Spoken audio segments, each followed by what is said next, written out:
Guys, I'm wondering something. I'm wondering if you're like me. I'm wondering if at some point you just said, no, doing story quests in FFBE. Didn't care about the story anymore. And continue going through it. And if you are like me, you probably have a ton of lapis and items sitting in the story waiting to be obtained by you to be used on Neovision banners that are upcoming in the future. And that's a thought I had. And I said, you know what, let me get in there. But I don't want to have a team that has to constantly change members, change equipment, do this, do that, all this crazy stuff to do all the different missions. And I said, let me try to figure out a way to get a team together that can just do it all at once. I figured it out. Here it is. If you want to go through the story, catch up, and get all that lapis and rewards that you need to pull on a future banner that you really want, I got you covered.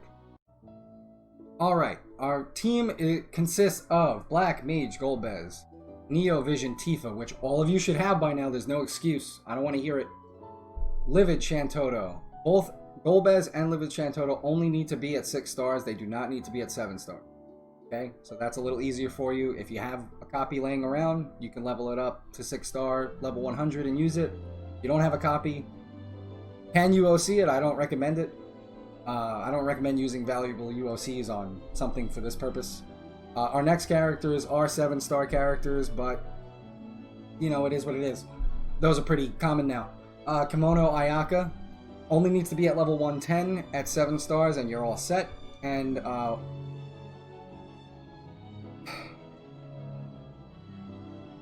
Wildcard Ace. Now, I just want to make a point here. I do have Benevolent Beauty Rem, and the reason why I'm using Ace is for the same thing that she has, and I just didn't 7-star her yet. Alright, get off my back. Alright? Ace is on the team. That's it, just deal with it. Okay, up first is Goldbez, right? Goldbez can cover 4 elements with magic by default. He covers dark, ice, fire, and lightning, which is great. That covers half the elements that you need to cover if you need to have a mission that uses elemental magic. Magic specifically, like a magic spell.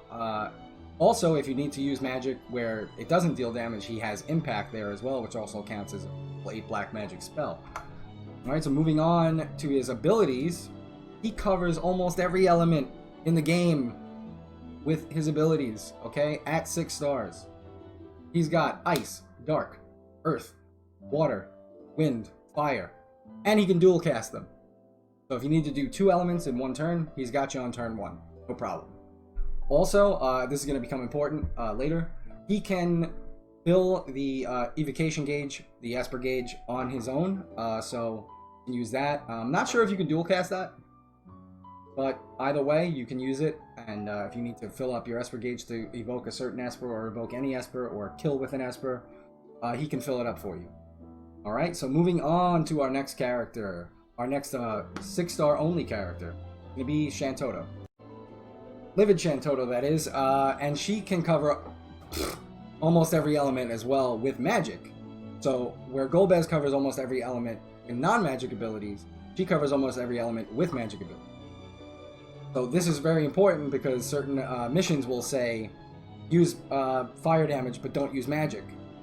Or just use an element. So you got them covered either way.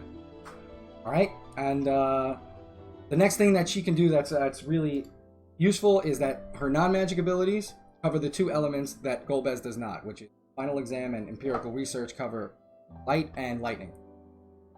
Alright, so moving on to our next character is going to be Kimono Ayaka, who, the reason why we're using her is because, for 2 reasons. 1, she can use white magic when you need to use white magic. She has a non-white magic healing ability if you she can dual cast. She has a Stardust Ray Chain, which is going to become important, which is light element. It's also important. She also has Absolute Mirror of Equity chains if you need to use those and you want to use a different character to chain with that can use that chaining fan. But in this example, we're not. We're pairing her up with Neovision Tifa because Neovision Tifa has access to Stardust Ray, so it's an easy chain. And if you have to do an elemental chain, then you just simply equip Tifa with a light element weapon. And for some reason, I don't know why, but Tifa can equip a staff. So everybody who has the Holy Wand from the, old Chamber of Arms trials, there you go. Covered. Moving on to our next character.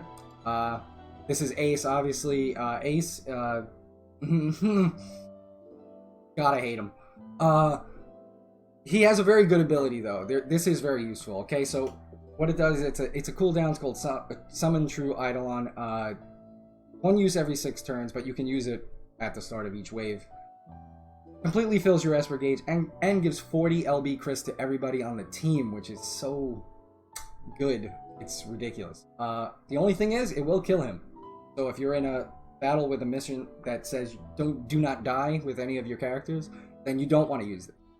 Alright, so it will kill him. It will take off re-raise. That won't save you, and that wouldn't save you from the mission in the first place. The second you die, even with re-raise, fail the mission. So if you need LBs or you need Esper fill up, he's your man. Benevolent Beauty Rem can do the same thing. She has the same exact cooldown move, but if you need one that can fill LB without killing you, there are some alternatives. Warrior of Light Lena can fill LB. Eileen and Dressy Eileen can both fill LB pretty well. Luna Freya has many moves that can fill LB. But they just don't fill as much as them. So I just put them in because they are the highest. Okay, so, but you don't absolutely need Ace or Rem to do this. And they have the added bonus of filling the evocation gauge, but like I said before, Goldbez can do it too, so you don't need them. So we're moving on to Tifa now. Neo Vision Tifa, everybody's favorite character right now. At the time of this video, she is just killing everything. So her use in the team is obviously just physical damage and LB damage, right? So she has a move called Concentration, which she can use as part of a triple cast that fills her LB by 15 when it's max leveled. So she gets 30, from dual casting that. Plus, you can then the next turn use her Limit Burst. On top of that, she has Meteor Crusher, which is a Stardust Rate Chain, which will chain with Ayaka for those missions where you need to either do a chain or do an elemental chain. Like I said, she can staff for some reason. Not sure why, but she can. So you can use the Holy Wand, and then you have the Light Element Chain. The only time that would really fail you is if the enemy that you're trying to do it to resists light, and in that case you can use Ayaka to use a different element or different element chain and try to chain it together. Or I think Ayaka might actually be able to imperil light too. I didn't look at that exactly. But there you go. That is your team that can actually just stomp any story mission, no matter what it is. Any of the 3 missions, this team can handle it. Okay? I put Diabolos on Ayaka so that she has access to green magic as well, because almost everybody who has leveled up Diabolos even a little had to have passed one of those green magic nodes. Like the best Esper to just put green magic on anyone. As you can see, the other 3 characters don't have Espers. So any missions that come up evoke Leviathan, evoke Odin and Leviathan. You have free slots there so that you can just fill in whatever you... Right, so the whole point is they can go through all of the story, no problem. I'm pretty sure anything in the story is just going to die to Tifa anyway. From Season 1 to Season 2 to whatever bad TV show Season 3 is trying to be, right? Don't worry about it. This team got you covered. Guys, if this helped, go get your Lapis, like, subscribe, and I'll catch you in the next one.